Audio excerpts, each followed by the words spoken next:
Hello guys, this is What About Nintendo. Today I'm here to talk about my 5 favorite indie games that were shown off in yesterday's Nindies Showcase. So let's get right on into it.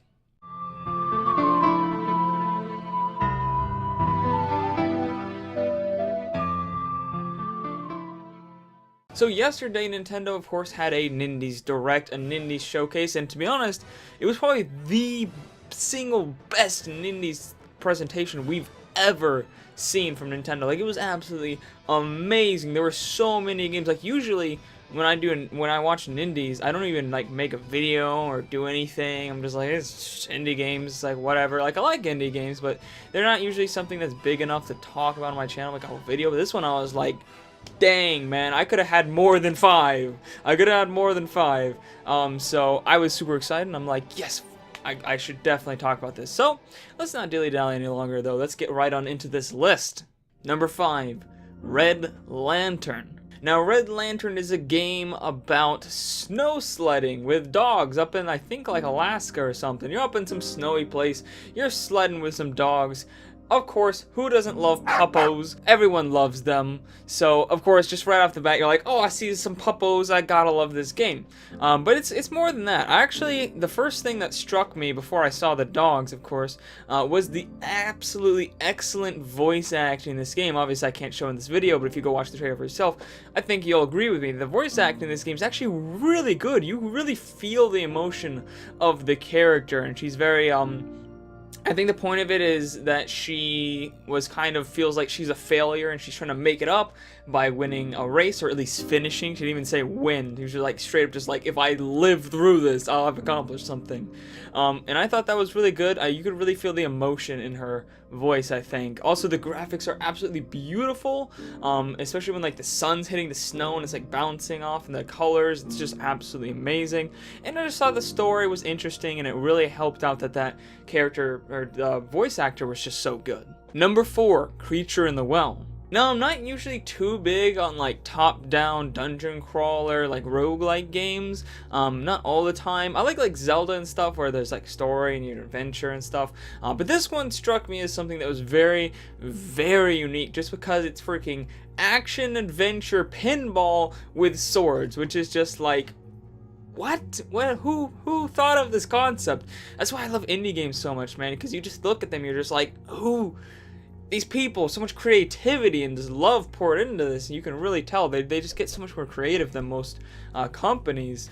And it's the idea of just smacking around. It kind of reminds me of Dead Man's Volley in Legend of Zelda, where you hit the orb back, especially like Ocarina of Time, where you're finding Ganon and you're hitting the orb back and forth. Reminds me of that, but on like a way bigger scale with like pinball. And I was like, I was literally just playing pinball on my vacation this last week, so I'm like, yeah, I love pinball. And it has some nice, really gorgeous hand-drawn visuals, so yeah, that game just looks really interesting and beautiful at the same time.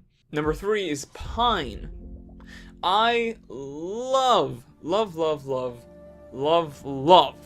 action, open world action adventure games. This is why Legend of Zelda is my favorite series, because, I mean, even though Breath of the Wild was technically the first open world one, they always felt very big and open, and you could go and explore and do all kinds of quests and cool things like that. I love, like, Elder Scrolls and all that kind of stuff. So anytime I see an open world action adventure game, I'm just like, I want this, I need this. This game also has a very nice art style, although I would say it's a little too simple at times, but most of the time it has nice big flowing grass and very, very beautiful colors, and it just looks really good.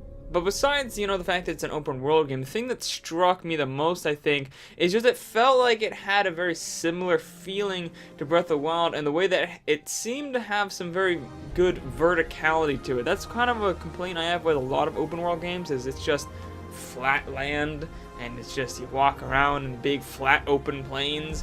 But Breath of the Wild, like, completely just tipped that on its head. It's no longer about north, west, east, and south, but instead it's about up and down and all around in there. It's like there's a whole new dimension to that, with just how vertical that game was. And it seems to have a little bit of it, obviously not to that scale, you can't just climb everything and do all that kind of stuff, but it seemed to have more verticality than a lot of open world games that I've seen. And you can see in some of the pictures and videos, it has some very gorgeous, just, you get on top of a mountain, you just look over the expanse, and it feels very Breath of the Wild like that to me. So I just saw that and was like, I hope this game is good. I think I need to see a little bit more for it to be sold, but I was definitely interested in it.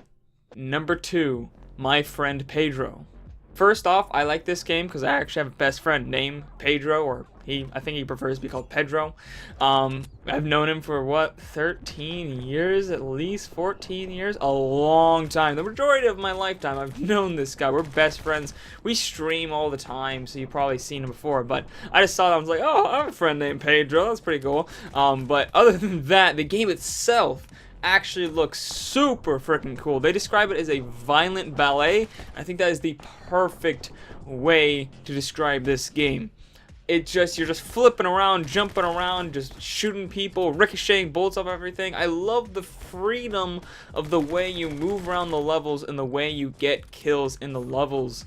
It's just awesome. It's just really over the top and just ridiculous, and just the moves you pull off, you're like, it's like some kind of like really cringy action movie, but in this it like really works and makes you look like a fucking badass. So it's awesome. I love the way you can control both guns independently, just like get headshots on 2 people who are across the room from each other. It just makes you feel like you're just super fucking awesome.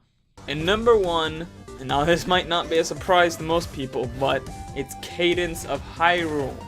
I love Zelda games. I know you guys probably know this. Oh, I should have worn my Zelda shirt. I think it's actually in the wash. But I love Zelda games. They are my favorite genre.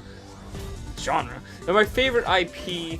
I mean, I think I said it already in the video, but I love Zelda. So anything that has Zelda in it, I'm like, go and buy it. I think the fact that an IP as huge as Zelda getting mixed in with an indie game is just absolutely insane. And this isn't just, like a cameo, like, Kratos in Shovel Knight, which wasn't even as big as Kratos is. He's kind of big now that God of War 4 came out, but he's definitely not as big a characters like Link and Zelda. But this is an entire game centered around that. This isn't just Crypto the Necrodancer DLC where you can play as Link and Zelda. No, this is an entirely new game built around Zelda, and it's just like the fact that this is an indie game and Nintendo allowed them to do this, and apparently Nintendo was like super on board. Like they came to Nintendo with this idea and they were like, that is the best fucking idea I've ever heard, and then just decided to go for it. And I'm just like, yes, this is so cool. I love Zelda games, but I also love rhythm games as well. So mixing a top-down Zelda-like gameplay with rhythm-based gameplay as well is just an amazing idea. Plus, Zelda has some of the best and most iconic songs in literally anything. Like, people hear Zelda songs, they know that. They even if you're not a gamer, like most people, if they've even like been around people playing games, I usually can, recognize a Zelda song. Like it's not quite as big as Mario in that terms of recognizability, but for me, it's actually I prefer Zelda music over Mario music. It's super good, and it definitely has some of the most nostalgic tunes in literally anything for me personally. And there's going to be 25 different remix songs. We can hear one of them in the trailer. It's absolutely banging. I love that version. It's super good. Obviously, it definitely doesn't fit in the Zelda game, but it really works for this rhythm-based game.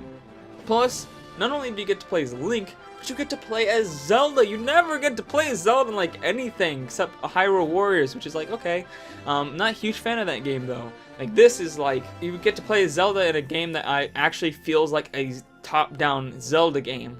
Like Hyrule Warriors doesn't feel like any real Zelda game. Like this feels, obviously it's different because it's rhythm-based, but it also feels a lot like a top-down Zelda game. And you get to, I really want them to put Zelda into a Breath of the Wild type open-air 3D Zelda game, because I think using her magical abilities and just being able to like blow people up with huge like balls of energy and stuff, and all the cool things that she can do would be amazing. And just being able to do that even in just a 2D Zelda-like game is super cool. Yeah, guys, those are my top 5 favorite games shown off the Nindies Direct. Let me know what your top 5 are down in the comments below. And thank you guys all for watching. If you liked this video, make sure to hit that like button, hit that subscribe button, and ring that bell icon for notifications of all my videos. And I'll see all you awesome people later. What about Nintendo? Bye.